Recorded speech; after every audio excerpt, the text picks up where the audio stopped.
Hi hello അസ്സാം വലൈക്കും നമസ്കാരം. Welcome back to my YouTube channel. എല്ലാവർക്കും സുഖമാണെന്ന് വിചാരിക്കുന്നു കേട്ടോ. അപ്പം നമ്മൾ ഡേ ആൻഡ് മൈ ലൈഫാണ് കേട്ടോ ഇന്ന്. അപ്പം അതിന് വേണ്ടി രാവിലെ തന്നെ കുറച്ച് എന്താ പറയുക പുട്ടുണ്ടാക്കണം കേട്ടോ. അതിലേക്ക് കുറച്ച് ചോറൊക്കെ ഒന്ന് അരച്ചെടുക്കുന്നുണ്ട്. അതിന് ശേഷം നമ്മൾ പുട്ടുപൊടിയിലിട്ട് നന്നായി ഒന്ന് ഉപ്പും ചേർത്ത് യോജിപ്പിക്കുക കേട്ടോ. നമ്മൾ ചോറ് അരച്ചെടുക്കുമ്പോൾ അതിൽ ഉപ്പ് ചേർക്കണം കേട്ടോ. അത് നന്നായി പാത്രത്തിലിട്ട് കൈ കൊണ്ട് ശരിയാക്കി കൊണ്ടിരിക്കുകയാണ്. നല്ല സോഫ്റ്റിലെ പുട്ടായിരിക്കും കേട്ടോ. ഞാൻ ഇടയ്ക്ക് ഓർമ്മ കിട്ടുമ്പോഴൊക്കെ ഇങ്ങനെ ചെയ്യാറുണ്ട്, ചിലപ്പോൾ മറന്നു പോവാറുണ്ട് കേട്ടോ. നമ്മൾ കുറച്ച് ചോറ് ഒരു കയ്യിലോ 2 കയ്യിലൊക്കെ ചോറ് ഒന്ന് അരച്ച് കുറച്ച് വെള്ളം അപ്പം ചേർത്താൽ മതി കേട്ടോ. കൂടുതൽ വെള്ളം ആവാൻ പാടില്ല. പിന്നെ ആ അരച്ചതിൽ തന്നെ തിക്കോട് കൂടി അരക്കണം കേട്ടോ. അപ്പോൾ ഇതുപോലെ ചെയ്യണം. പിന്നെ നമ്മുടെ പുട്ടും കുറ്റി ഇന്ന് പണി മുടക്കിയിട്ടുണ്ട് കേട്ടോ. അപ്പോൾ ചെറിയൊരു ലീക്ക് വരാൻ തുടങ്ങിയിട്ടുണ്ട്. അപ്പോൾ അത് കാരണം വിറകടുപ്പിൽ ഇതുപോലെ വെക്കുക കേട്ടോ. നമ്മൾ പഴയ കാലത്തേക്ക് വെച്ചിരുന്ന പുട്ടൊക്കെ നമ്മളെ ഉമ്മമാരൊക്കെ ഇതുപോലെ വെച്ച് തന്നിട്ടുണ്ടാവില്ലേ.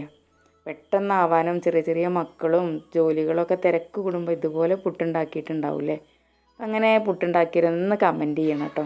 അപ്പോൾ ഇന്ന് അങ്ങനെയാണ് പുട്ടുണ്ടാക്കുന്നത്. പെട്ടെന്ന് നമ്മളെ അടുപ്പത്ത് വെന്തിട്ടുണ്ട് കേട്ടോ. പിന്നെ ചെറുപയർ കറിയാണ്. അതിന് വേണ്ടി കുറച്ച് ചെറുപയറൊക്കെ എടുത്തിട്ടുണ്ട്.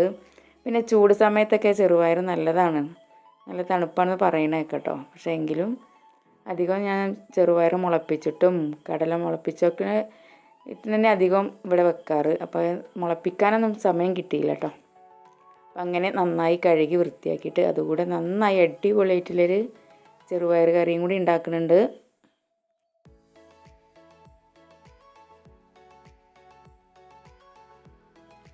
അതിന് വേണ്ടി ഒരു ചട്ടി അടുപ്പത്ത് വെച്ച് അതിലേക്ക് ഇഞ്ചിയും വെളുത്തുള്ളിയും സവാളയും പച്ചമുളകും എല്ലാം കൂടി വഴറ്റി എടുത്തിട്ടുണ്ട്. അതിന് ശേഷം നമ്മളതിലേക്ക് പച്ചമുളകും ഇട്ട് കൊടുത്തിട്ടുണ്ട്, കറിവേപ്പിലയും ഇട്ട് നന്നായി ഒന്ന് ഇളക്കി യോജിപ്പിച്ചതിന് ശേഷം പൊടികളെല്ലാം ഇട്ട് കൊടുക്കുകയാണ് കേട്ടോ. അങ്ങനെ നമ്മളെ കറി അടിപൊളിയായി കിട്ടിയിട്ടുണ്ട്. കുക്കറിൽ വേവിച്ച ചെറുപയറും കൂടെ അതിലിട്ട് കൊടുക്കുന്നുണ്ട്. പിന്നെ മല്ലിച്ചപ്പും കൂടി ചേർക്കുന്നുണ്ട് കേട്ടോ. നമ്മൾ അടിപൊളിയായിട്ടുള്ള കറി ആകണമെങ്കിൽ മല്ലിച്ചപ്പ് എന്തായാലും ആവശ്യമാണല്ലേ. ശരിക്കും ഒരു ബീഫൊക്കെ വെക്കണ അതേ ചേരുവകൾ തന്നെ നമ്മൾ ചെറുപയറിലും ചേർത്തിട്ടുള്ളത്. പിന്നെ ഗരം മസാല എല്ലാം ഇട്ട് കൊടുത്തിട്ടുണ്ട് കേട്ടോ. നല്ല തിക്കോട് കൂടിയുള്ള കറി ആയിട്ടുണ്ട്. ഇനി വേണമെങ്കിൽ നമുക്ക് തേങ്ങ വറുത്തരക്കേണ്ടവർക്ക് അങ്ങനെയും ചെയ്യാം കേട്ടോ.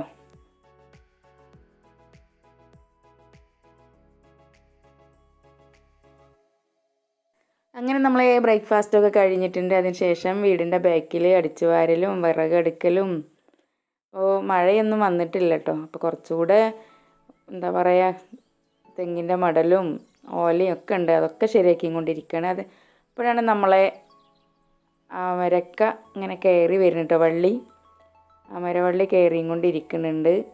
അത്യാവശ്യമൊക്കെ ഇങ്ങനെ ഗ്രോത്തോടു കൂടെ കയറുന്നുണ്ട് കേട്ടോ. നല്ല കഞ്ഞിവെള്ളമൊക്കെ ഒഴിച്ച് കൊടുക്കുക കാരണം. അപ്പോൾ അതിന് ഒരു പന്തലിട്ട് കൊടുക്കുകയാണ് കേട്ടോ. അപ്പോൾ കുറച്ച് തേക്കിൻ്റെ കഷ്ണങ്ങളുണ്ട്, ചുള്ളികളും. അപ്പോൾ അതെല്ലാം കെട്ടി നമ്മൾ കവുങ്ങുമരത്തുമ്മ കെട്ടി വെക്കുകയാണ് കേട്ടോ. അപ്പോൾ പടർന്ന് അങ്ങനെ പന്തലിച്ച് നല്ല വെള്ള അവരൊക്കെയാണ് കേട്ടോ. അപ്പോൾ കായ്ച്ചിട്ടൊന്നുമില്ല, കായ്ക്കുമെന്ന് വിചാരിക്കണു.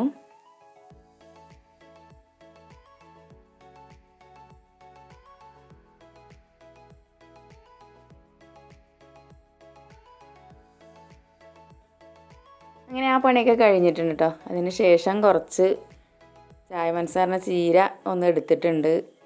മക്കളൊക്കെ ഇവിടെ ഉണ്ടായ കാരണം അവർക്ക് ഇലക്കറി വല്ലാതെ ഇപ്പോൾ കിട്ടണില്ല കേട്ടോ. ചൂട് കാരണം മുരിങ്ങയിലേക്ക് എന്തോ പോലെ ആയിട്ടുണ്ട്. അപ്പോൾ അതൊക്കെ അരിഞ്ഞ് കഴുകി വൃത്തിയാക്കിയിട്ടുണ്ട് കേട്ടോ. അപ്പോൾ കുറച്ച് ഉള്ളിയൊക്കെ ഒന്ന് ചെറിയ ഉള്ളിയും സവാളയും പച്ചമുളകും അരിഞ്ഞൊന്ന് വഴറ്റി കൊടുക്കുകയാണ്.